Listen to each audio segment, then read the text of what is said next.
Jameis Winston leaves very little doubt in New Orleans. All the biggest stories from Monday leading into Tuesday's big day in the NFL and which rookie quarterbacks you should be investing in your fantasy leagues, all on today's episode of Locked On NFL.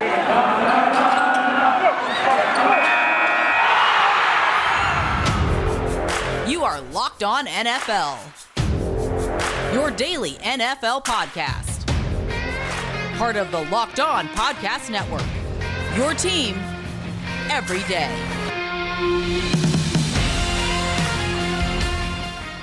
What's going on, football fans? It's another episode of the Locked On NFL podcast. You've got myself, Ross Jackson, host of Locked On Saints, and joined today by my good friend Alex Clancy, one half of Locked On Cardinals. You got the other half yesterday. Alex coming through to hold it down for Luke Braun. You can follow Alex on Twitter at Clancy's Corner. Before I tell you what the episode's about today, Alex, I got to ask you, how you doing? I'm good, man. Thanks for having me. Yes, of course. Glad to have you on board, man. Glad to have you on board. On today's episode, we're going to be talking about Monday Night Football. Yes, we had a Monday Night Football game. Yes, it was a preseason game, but some big implications coming out of that game. Jameis Winston leaves very little doubt when it comes to the New Orleans Saints starting quarterback job. Then we're going to take a look at a bunch of stories from around the NFL, including J.J. Watt coming off of PUP, and of course, the weird situation going on in Las Vegas. Then we'll close out with our good friend Marcus Mosher taking a look at the rookie quarterbacks around the NFL and which ones you should invest in your fantasy leagues. All of that and much more on today's episode of Locked On NFL. And of course, you can follow me on Twitter at Ross Jackson Nola, Alex on Twitter at Clancy's Corner. Now, let's get to it because I have to talk about this. I'm so happy right now. Very, very happy. As the host of Locked On Saints, I have my celebration milkshake here for those of you that are watching this on YouTube. Alex, did Jameis Winston win the quarterback competition in New Orleans on Monday Night Football? Yeah. Did you ever think that you'd be so excited to say that Jameis Winston is going to be your QB1, though? Did you know what's funny? You'd see the day? You know what's funny about that? Last year, when we did our ultimate divisional previews last year, we have the new ones coming up on August 30th, by the way. Keep an eye out for that. But last year's, I was asked specifically by David Harrison, host of Locked On Bucks, hey, Ross, do you think that you could see Jameis Winston in New Orleans? And I said explicitly, straight up, no questions asked, no hesitation, no. There's no way. He's entirely antithetical to everything that Sean Payton is as a turnover machine. And now look at him. I mean, you are going to have a precipitous decline, not on the field, but you look at Drew Brees and how he pumps up his team and how he did for, 10 plus years in New Orleans, to the guy that eats the W before the game. Ideally it doesn't go to him, right? It goes to DeMario Davis because we don't need any more of whatever that was. But I mean, all joking aside, the dude was an absolute baller. It looks like that Sean Payton got into his head, like, listen, what you were doing before ain't going to cut it. We're going to go regimented offense. It's going to be a lot of Alvin Kamara, who obviously we didn't see last night. Mm-hmm. But the two balls to your boy, Marcus Callaway, on the outside. Man. I mean, that's it for me. The first one was it for me, right? The first one was it. It's like Taysom can't make that throw. Yeah, that's one of the big things that we've seen so far with that battle is, the throws, of course, that Jameis can make down the field, and Taysom has continuously struggled with those throws. He struggled with decisiveness, conviction in making those throws. You saw Jameis Winston see that route start to open up down the field. He saw one-on-one with the guy that he trusts the most in Marquez Callaway and just launched it and let him make a play on a great ball placement as well. But just a phenomenal catch by Marquez Callaway. Like, we have to give Marquez Callaway, of course, the credit there as well. So to me, it seems like that quarterback battle, that situation, that conversation has finally come to a close. Reports are all saying that the Saints wanted to be able to make a decision before the preseason game next week, of course, against your Arizona Cardinals on Saturday night. So we'll see if they end up making the decision public by then, but they're probably going to treat it as a dress rehearsal. On the other side, we also saw a little bit of a quarterback competition going on, or what's being called a quarterback competition between Trevor Lawrence and Gardner Minshew. What are your takeaways from watching those two guys get it going tonight? I mean, am I crazy to say that Gardner Minshew should start week one? Oh, this is different. This is different. A lot of people will say, no, it's Trevor Lawrence all the way, right? Well, yeah, because that's what you do. It's the first overall pick, you start him. But tell me what you've seen from Trevor Lawrence so far that makes you think he's ready to start as an NFL quarterback? I do have to say there has not been anything that has taken my breath away as the guy that is supposed to be one of the best prospects that we've seen in a very long time at the quarterback spot. Yeah, I mean, we saw Andrew Luck, and I look back at Andrew Luck's first game years ago. I think they blew out the Rams, put up a 38 burger. He had almost 200 yards and two passing touchdowns. You knew right away the dude's going to ball in the NFL, and Trevor Lawrence will be fine. We saw him jump outside the pocket. He threw a couple really good balls across his body today. The dude's going to be a baller. But, I mean, if Justin I would almost, I don't know. I mean, I see Gardner Minshew as an NFL quarterback already, and Trevor Lawrence will be. Obviously, they're going to start in week 1, but do you think it's crazy to put it into question? No, I mean, I think that, part of the conversation we're going to have later is like, is there a risk in rushing these guys getting into, these impact positions immediately, particularly at the quarterback position? And maybe there's some merit in saying, hey, sit down and chill out for the first quarter of the season or the first couple of games of the season, and then we'll get you rolling once everything around you is ready. Because that's what's becoming my concern about Trevor Lawrence is that, yeah, you've got Trevor Lawrence, but I'm a little worried about that offensive line. I'm a little worried about some of the skill position situations that they're in certain areas. I love some of the skill position players that they have, like James Robinson and Laviska Shenault, where you're going to get consistency from those guys immediately enough to warrant starting a rookie quarterback. Yeah, I don't know. I mean, we'll see if Urban Meyer is, the bedrock that's going to shift the, the culture of this organization, or if it's just a Shad Khan run, kind of crap show, with what's been going on since they made the NFC or the AFC championship game. It's not been great. So, I mean, you see, hopefully you root for this guy, the All-American, with the long flowy sunshine hair, take this bad organization. I mean, it's been 10 years, Ross. Take this bad organization and just shift it and pivot it. And I'm close with the Cardinals, too. It's it's a lot of weight on a 22-year-old shoulder to completely shift an NFL organization, but seems like that's where and they should start in week 1. I mean, let's not be crazy here. Yeah, no, absolutely. They should. I mean, look, Jameis Winston seems to have put in his claim to be the starting quarterback week 1 for the New Orleans Saints. Trevor Lawrence looks like he'll be that starting quarterback for the Jacksonville Jaguars. Seems to make a lot of sense, and that's really the route that they should be going. Gardner Minshew missing on a deep pass and all these other issues that you've already seen from him over the course of the offseason. So it's just not getting any better when it comes to Gardner Minshew. Where you are going to get better and where you actually have a low floor, high ceiling, it's going to be with Trevor Lawrence, not with your 6th round pick who took the league by storm because of facial hair as opposed to on-field play. So let's just be real. Coming up next, y'all, as we continue on with today's episode of Locked On NFL, we're going to talk about all of the big news across the NFL, including, is it okay to start some of these quarterbacks right off the bat, these young guys? We'll take it from Alex Clancy and get his thoughts on it, who has seen a young guy get started with success, and of course his very own Kyler Murray over in Arizona. We'll talk about that and much more as we roll on to the next segment and wrap up with our fantasy foreman Marcus Mosher coming up on today's episode of Locked On NFL. And I'll tell you what, when it comes to anything successful, the place that I'm going to talk about where I think that something is going to be successful, not going to be successful, I'm going to go over to betonline.ag for that. Every single time, 11 times out of 10. Those are our exclusive betting partners here over on the Locked On Podcast Network.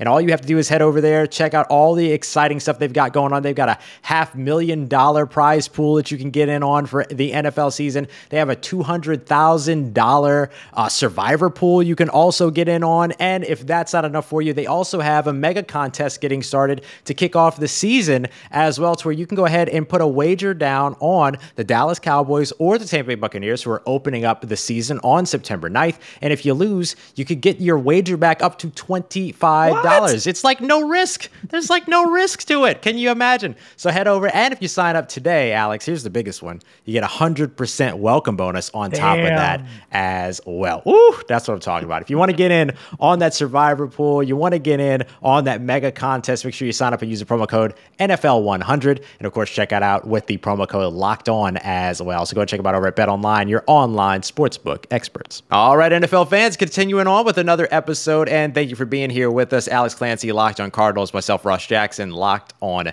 Saints. Welcome to another episode of Locked On NFL. Thanks for making us a part of your day. Alex, we talked a bit about the Monday night game, but now I want to get to some of the Monday news that happened because it was a busy day around the NFL. We saw Everson Griffen sign an extension with the Minnesota Vikings. You can catch up on all of that that with Locked On Vikings and Luke Braun. And of course, we had the whole weird situation that took place with Cam Newton, who seemingly was just trying to do the right thing and now can't be at practice for a little bit. So Mac Jones getting all these viable and valuable snaps in practice. For more on that, you can check out Locked On Patriots with Mike Debate. But here's where I want to talk a little bit as we get into sort of these three big topics here. Alex, I want to hear your thoughts here with the Arizona Cardinals activating J.J. Watt from the PUP list as somebody with a vested interest in preseason game 3 going up against the Arizona Cardinals with the New Orleans Saints.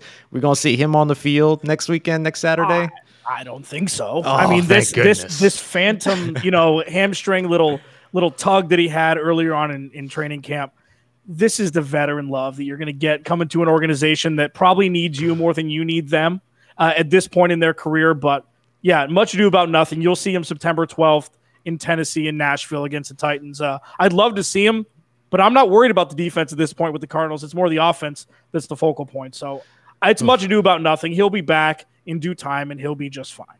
Yeah, as somebody that covers a team that's about to make a very important decision at the quarterback position and that treats that third preseason game as a dress rehearsal, very happy to hear J.J. Watt not on that field. I'm very, very pleased with that one. But speaking of pass rushers, Alex, this was a huge one here. You had the Las Vegas Raiders, according to Vic Tafur over at The Athletic, reaching out reportedly to the Chicago Bears before they signed, the Raiders did, Yannick Ngakoue over this offseason to see if the Bears would be willing to trade Khalil Mack back to the Raiders. This is priceless to me.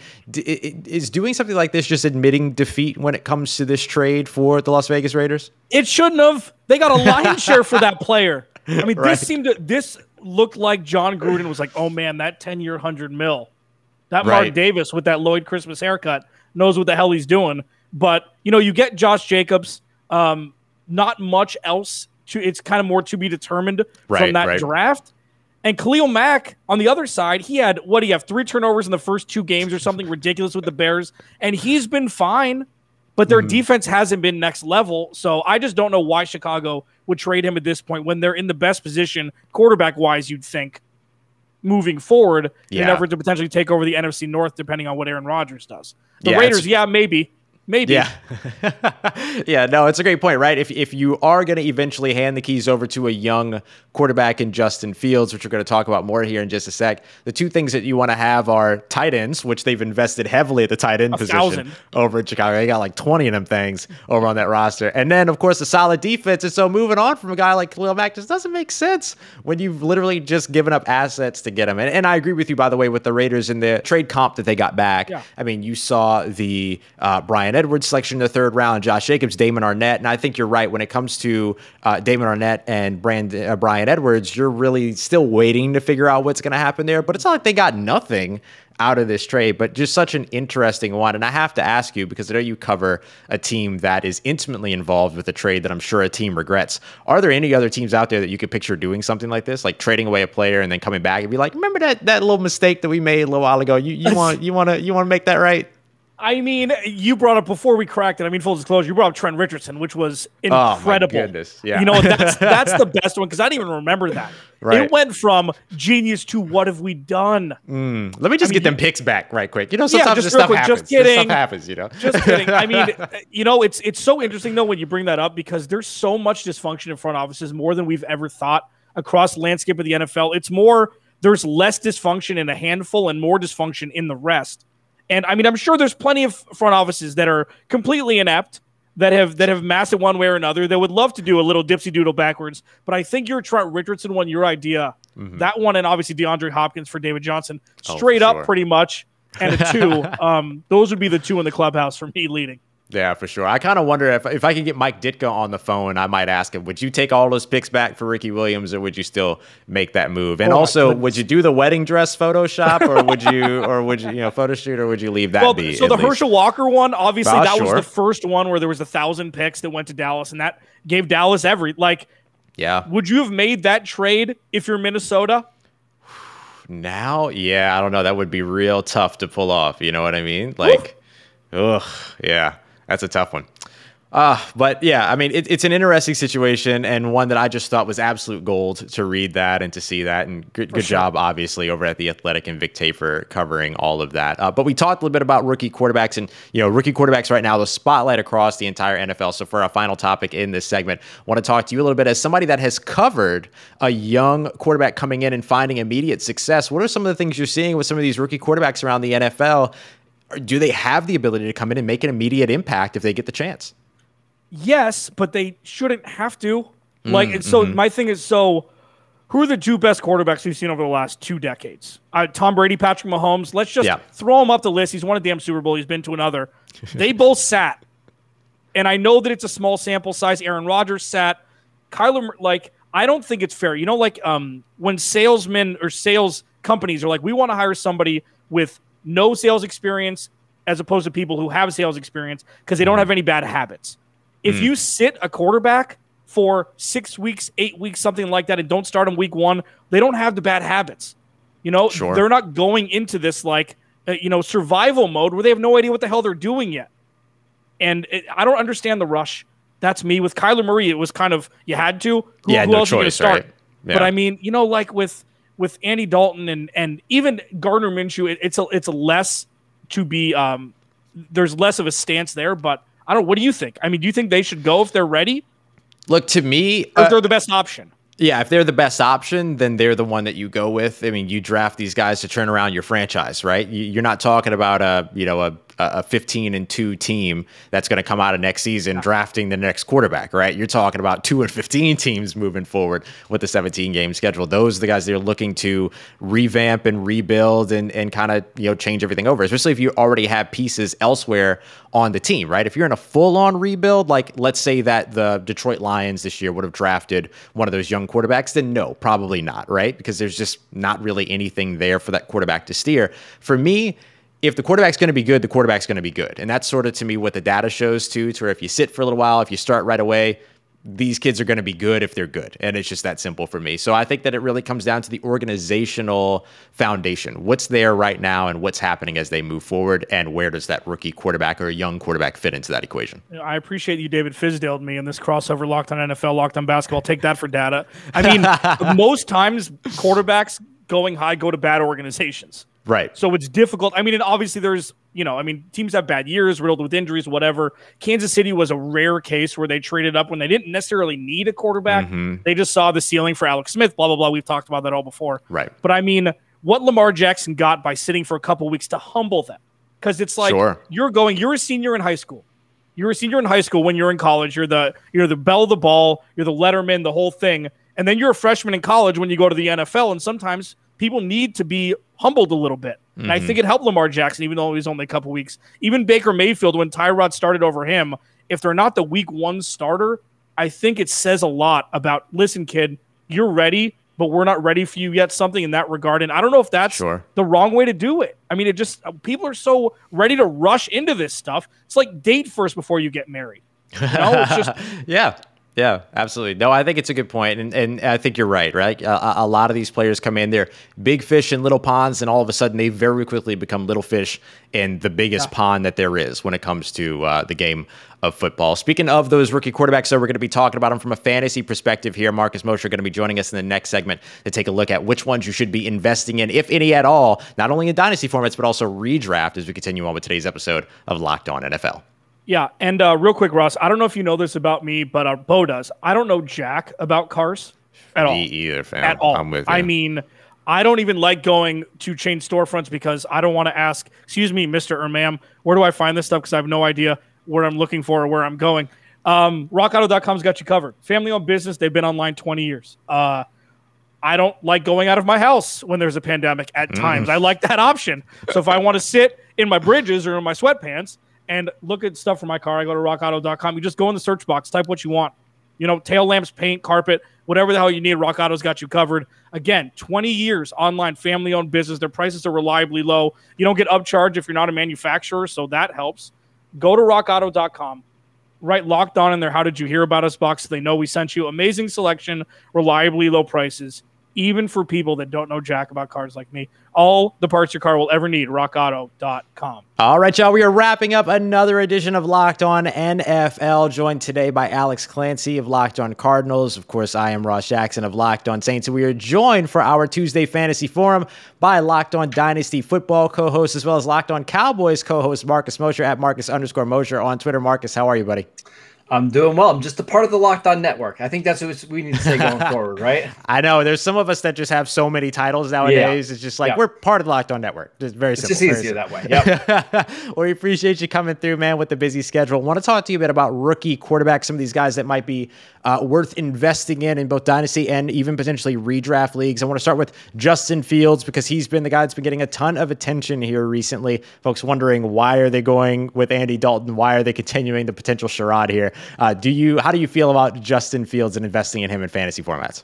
So first and foremost, come on, Bears. In Dalton, really? Like, what have you seen in training camp or in the preseason or for the last couple of years, just that gives you any confidence in Andy Dalton? I just don't understand. But I'm buying Justin Fields, like 12th, 13th round in your draft. Take Justin Fields, put him on your bench, because I do think ultimately once we get to October, maybe even late October, he is going to be the starter. And I think he can be a league winner for you. Like he's going to have 30, 40 rushing yards a game. He's going to score rushing touchdowns. He's going to throw for a lot of yards. I really like what I've seen through the preseason. I'm drafting Justin Fields. Marcus, I mean, I think we're looking for the next great white buffalo of Patrick Mahomes. After you start dynasty leagues a couple of years ago, you draft him in the 8th or 9th round, and now he's going to be your 8th or 9th round pick in perpetuity. Zach Wilson seems to be an intriguing guy in that way. Seems to have the lowest floor and potentially highest ceiling of the rookie quarterbacks with his style of play. Is that right, or is this buyer beware with Zach Wilson in early rounds of dynasty drafts? I'll be honest, Alex. I've actually really liked what I've seen from Zach Wilson early on in training camp in the preseason. I think he's looked good. I don't know if the ceiling is going to be there of some of these other quarterbacks like Fields and like Trey Lance, who we'll get to, because he just doesn't have the same rushing upside. It doesn't mean that he's not mobile, because he certainly is, but he's not going to be somebody who gives you 50 yards on the ground and a touchdown. It's just not his game. So he's going to have to be more efficient in the passing game. I think I am still buying, but not to the degree that I am of some of these other quarterbacks we're talking about. But all in all, pretty good little offseason for Zach Wilson. I am encouraged. That's great. I got to ask you about the guy. We got a few more of these guys that we can ask you about, of course, but I got to ask you about the number 1 overall selection, Trevor Lawrence. Just full disclosure, we're recording this before the Monday night game between the Jaguars and the New Orleans Saints. Is there anything in particular that you've seen from Trevor Lawrence that makes you want to pump the brakes, or do you still feel encouraged by him, and how could tonight make a difference for you? Yeah, I mean, we really don't need to see a ton of Trevor Lawrence. I would be fine if we just see 2 drives of him. Just be accurate, be able to throw the ball down the field. I don't need to see his rushing ability. We saw that at Clemson. I don't need to see him take any extra hits. But I do think there is a conversation about, where do we go with, our first rookie quarterback? Do you take Lawrence, who I think probably has the highest floor, maybe the highest ceiling of all these quarterbacks, or do you go elsewhere and you search for more rushing upside? It's a really fun question to have. But all in all, I'm probably still taking Lawrence number 1. Marcus Mosher at Marcus_Mosher on Twitter. Dude, let's go boring. Let's go Mac Jones. There's people that you think Mac Jones is boring? I mean, way to interject. Comparatively speaking, there, Alex. Well, yeah, because I'm asking the question. You can tell me I'm wrong. So, people have lived and died with Tom Brady in New England as their quarterback in fantasy football. No rushing yards, but efficiency, a lot of passing around the goal line. We're probably not going to see that in New England this year. Is Mac Jones a safe mid-round pick? Is he a guy that's going to be a boomer bust? I think he's a little bit boomer bust because, again, I'm going to keep coming back to the rushing, thing. He just isn't going to rush for a lot of yards, so it takes away his floor. I will say, though, Alex, I think Mac Jones is very interesting for a different reason. Like, if I own any Patriots players in redraft or dynasty, I want Mac Jones to be the quarterback, because we saw in preseason, he's going to throw the ball to the running backs. He's going to throw the ball downfield. And more importantly, when they get down to the red zone, all of a sudden those carries are going to Damian Harris or Ramondre Stevenson and not Cam Newton. So if I have Damian Harris on a dynasty team, I'm really hoping Mac Jones wins the job, because I think that can elevate just about everybody's fantasy value around him. Hey, that's a really good point, too. And you'll have to figure out exactly how quickly Mac Jones is going to get out there, what's going on with Cam Newton, all these other things. All right, last one for you. Maybe the guy that's been the most consistently exciting on his own, not because he almost got his head taken off, but Trey Lance, who's been kind of exciting over with the San Francisco 49ers, got everybody chanting Trey area in the Bay Area. What is your thought around Trey Lance and sort of investing in him in these dynasty formats or redraft formats? Yeah, so he's been very up and down in the preseason. I mean, you can see the highs, right? Like when he's on, he's going to be excellent. It's just, man, he's still a long ways away. I still think he's probably my number 2 quarterback in Dynasty, because once he actually hits the field and he gets kind of, grasp of that offense, the sky is the limit. Like, this guy has Patrick Mahomes' ability from a fantasy, points perspective. It just might take us a little longer to get there than, the other 4 quarterbacks in the first round. So if you're willing to be patient on Trey Lance, I do think he's going to reward you later on this season, but certainly in 2022. Gotta love it. Hey, one last thing before we get you out of here. 1, 2, 3 quarterbacks in rookie drafts. Folks that are already in dynasty leagues, they're doing their rookie drafts. What's your 1, 2, 3 at quarterback? Yeah, I think it's Trevor Lawrence. I think it's Justin Fields. And then I'm going to go Zach Wilson at 3. I think he's going to put up a bunch of stats. He's going to start all 17 games. The offensive line is improved. I think he's going to be a nice, back-end QB1, low-end, high-end QB2 this year. There you go. You heard it from Marcus Mosher. And if you heard it here, it means you could have heard it first by listening to the Locked On Dynasty Football podcast. Make sure you go and check it out every Monday through Friday. And of course, you can catch Marcus as well over at the Locked On Cowboys podcast along with Landon. You can follow him on Twitter at Marcus_Mosher. Appreciate you coming through, buddy. Thanks for being here. Absolutely. Thanks, guys. All right, Alex, your first time here co-hosting on Locked On NFL. How was it for you? It was awesome, man. I'm jealous of your backdrop. I'm happy I don't have to talk to Bo, which is fantastic. I don't have the hair. I'm sorry about that. It's fine. Beautiful man. No, I mean, it's been fun, man. I appreciate it. And thank you, Luke, for going on vacation or whatever you're doing, for letting me pop in. Yes, yeah. He's actually, funny enough, he's actually in New Orleans. Oh. I'm in LA, and then when he comes back to LA, I go to New Orleans. So we're just gonna switch. Flip-flop. You know how it goes. But we appreciate you, buddy. Thanks for coming through and joining us for another edition of Locked On NFL. I know you've done a lot of stuff with Bo on the Mondays as well, so always love having you come through and looking forward to having you back here as we continue through. For everybody that is listening on your favorite podcast provider or watching on YouTube, thank you very much for supporting and being here for another episode of Locked On NFL. Tony and James going to be with you tomorrow, bringing you everything you need to know around the NFL. And of course, remember, we're here with you every Monday through Friday for Alex Clancy at Clancy's Corner. I am Ross Jackson at Ross Jackson Nola, and we'll see you next time for another edition of Locked On NFL, part of Locked On Podcast Network, your team every day.